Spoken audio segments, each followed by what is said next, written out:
It says, now Moses kept the flock of Jethro, his father-in-law, the priest of Midian, and he led the flock to the backside of the desert, and came to the mountain of God, even at Horeb.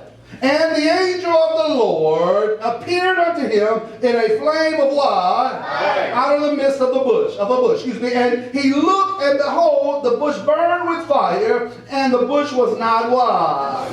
Was not consumed. Pay attention. And God said, I will now turn aside and see this Moses. And Moses said, I will now turn aside and see this great what? Sight. Why the bush is not burnt.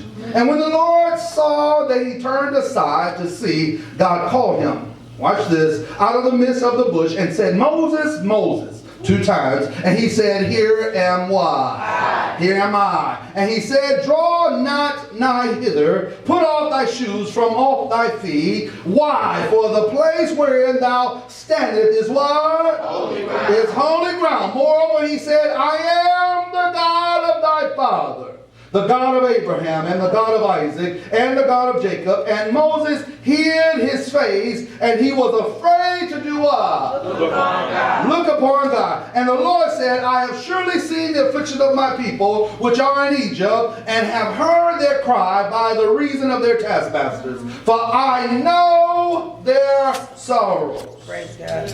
And I am come down to deliver them out of the hand of the Egyptians, and to bring them up out of that land unto a good land, and a what? Large, and unto what? A land flowing with milk and honey, unto a place of the Canaanites, and the Hittites, and the Amorites, and the Perizzites, and the Hivites, and the Jebusites. And therefore, behold, the cry of the children of Israel is come unto me, and I have also seen the oppression wherewith the Egyptians do what? Oppress them. Moses, verse 10, come now, therefore, and I will send thee unto Pharaoh, that thou mayest bring forth my people, the children of Israel, out of where? Egypt. Now, Moses is called of God. Why? Because Moses got the opportunity to receive God or deny God. Moses, amen, hear me, was in the place of his life where he was now helping his father-in-law out. He was a shepherd. Someone say shepherd. Shepherd. He was a shepherd, and here he had his opportunity of being raised in Egypt. And how many of you all know the story of Moses? You know, amen, Moses, he slayed someone, and now he is now, amen, he'll be working with his father-in-law, amen, all this time, and now here comes God's calling.